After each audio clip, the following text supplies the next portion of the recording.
Hello, and welcome to the first edition of Highlander Highlights. I'm Carson Watkins, and I'll be the host of today's thrilling premiere of our brand new show. We've got some exciting stories for the first episode.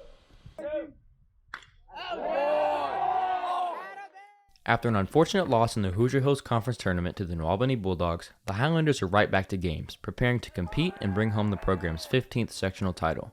This team is equipped with 7 seniors, and each one of them are leaving it all on the field this year, considering this upcoming sectional game could be their last high school baseball game. Returning as sectional champions, the bar is set high for these Highlanders. Preparation for games is quite rigorous, consisting of batting practice, taking infield, and bullpens. Senior shortstop Dylan Hogan gave his take on his final high school season coming to a close. I've only had 2 years of Floyd Central baseball because COVID got in the way, but it's been fun and kind of sucks having it end, but we've had great memories. Dylan also talked about his expectations for their upcoming sectional game. Our expectation is to win sectionals. I feel like our whole team believes that we can go very far in a state tournament, and so obviously sectionals is the first step, but we're expecting to win it. The Highlanders performed exceptionally well in their game against Jeffersonville, winning 5-3. Jake Thompson started off on the mound and was later on relieved by Noah Wathen, and the game was closed out by Max Trippier. The Highlanders showed off offensive and defensive skill, paired with great energy from the dugout all game long, led by Dylan Hogan, who plays a leader role on this team, and he spoke on what he does to keep the team energized. I just always try to encourage guys and lead by example and have a bunch of energy myself so that they follow and have a bunch of energy themselves. The Highlanders are hoping to keep this energy throughout the remainder of the season and carry their momentum into sectionals. Head coach Casey LeDuc and other coaches on the team also play a large role in development of players and keeping them focused. Coach LeDuc is expecting the same high-level play out of this team going forward. You control it. You control it. Come on, keep on hitting the ball. Keep on hitting the ball. We're all right. Good chemistry in a team is what keeps most games exciting for players, and the Highlanders don't disappoint, calling out players' nicknames while at bat, cheering them on when they were successful, and picking them up when they are down. It really shows that everyone on this team has great relationships with each other and the coaches, and they're going to use it to take home the sectional title this year. And it's obvious that the baseball team put in some hard work this year, but fell short in this sectionals game against New Albany. And joining us today, we have junior and soon-to-be Boilermaker Bishop Letson.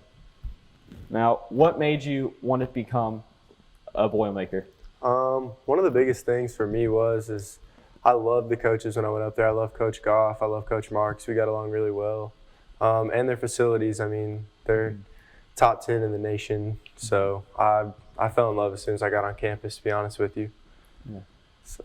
And overall in your baseball career, what was the hardest obstacle you had to overcome? I would say the biggest obstacle I've had to overcome was last summer. We had like 4 injuries on our travel team. And I was supposed to just mainly pitch, but I ended up having to play the position a lot, and that led to having a lot of like arm trouble. My body wasn't extremely healthy this summer, so I would say that's the biggest obstacle I had to overcome was just trying to maintain health throughout the whole season. Mm-hmm. Now with those 4 injuries, what happened with the team, and did that boost the record or did it lower the record? Record actually didn't change that much as we expected. We had guys fill those spots. It wasn't that much difference win-loss wise. I mean, the big difference I would say is just everybody being tired because they got to play more than they would have to normally. Mm-hmm. And were you satisfied with how the team did this year? I feel like we had a good season. We got a lot of good wins. We only had a losing streak one time, I feel like. And I don't know, coming off a losing streak, we had 3 huge wins. We had a lot of great wins this year. We played good teams. We saw a lot of aces on the mound. So, I mean, it was a tough year. We had to play some tough teams, but I think we prevailed through a lot of adversity. So I felt like it was a good year altogether. We don't really like the outcome, obviously. Losing first game of sectionals sucks, but Tucker threw a really good game. So, I mean, there's nothing we could really do. Yeah. Well, thank you for coming on to the show. We hope to see you again someday back on the show. And the FCTV program's rooting for you. Sounds good. Thank you, man. Floyd Central obviously takes its sports very seriously. And with intramural basketball, the entire student body can get involved. The championship just happened, and the results are still fresh in our minds. FC reporter Colin Beam is set on finding out what just happened on the journey for the big win. Floyd Central is in a state of exhilaration as we get closer and closer to intramural playoffs. The school's energy is at a quarters high, and students as well as staff are in on the fun. All teams involved are heating up and getting prepared for what's just around the corner. Intramural basketball at Floyd Central is a league in which teams of 5+ players battle it out for 6 games in the regular season and enter a single elimination tournament to take it home. These games are highly competitive and feature genuinely skilled players. Although the extent of these players' skills may differ, one thing remains consistent: the desire to win.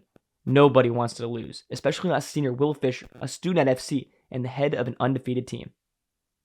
So my expectations for the championship is I really just want my team to go out there and share the ball. We want to take good shots, maybe control the tempo of the game, but overall, we just want to get a win, you know? Will Fisher is just the head of one of many teams involved in the league. Over 15 teams are in the regular season, including that of the teachers team, who haven't lost a game in apparently 5 years.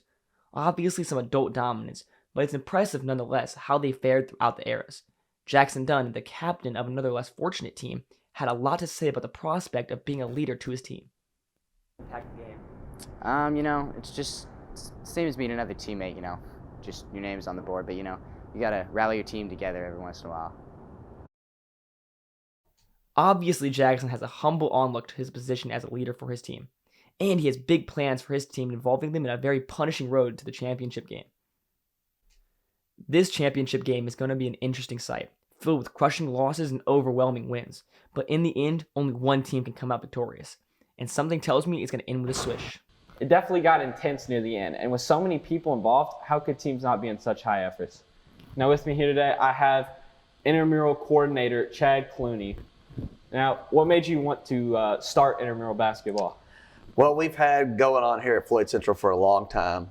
Before pre-COVID, we had intramural basketball leagues, and it's always kind of been a part of the culture at Floyd Central. I mean, after all, we're in Southern Indiana, and it's all about basketball around here, and there's a lot of students who enjoy not only watching sport, but playing the sport, so it makes sense. We're a large school, got a lot of kids interested, and we said, hey, let's start this up. Are there any future plans for next intramural basketball championship game, like any special ideas you have? In the future, I think we'll continue to do the league. We had more teams this year than we had last year, so it was great to see double the numbers of teams there. As far as the championship, I think it'd be great at one point in time if we could do it in a live assembly with everybody watching. I don't know if that'll ever happen, but I think that's what some of the students would like to see. And we'll see if that can work out in the next few years. Now, in your opinion, what's your favorite part about intramural basketball? My favorite part is getting to watch the students in a different light. I mean, you see some of them in class and how they act there, and then getting to see people on the basketball court and kind of different personalities and how they relate to their friends and the competition there. And then also the atmosphere. This year I thought it was great because you had a lot of kids just there watching.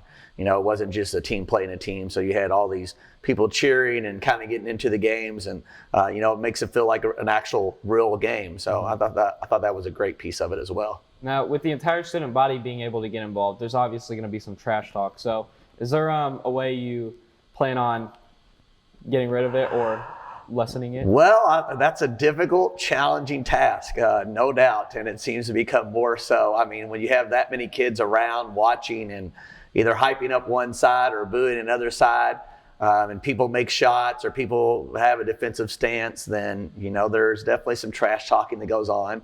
I just keep trying to remind them that we are in school and try to keep it school appropriate, but that's always a challenge. I guess that's partly my job. Yeah. Well, thank you so much for coming out. Had a fun time, and hope to see you again. All right, thank you. And that about wraps it up. I hope you all enjoyed the thrilling packages delivered by our very talented sports broadcasting crew. And I really hope to see you all next time on Highlander Highlights.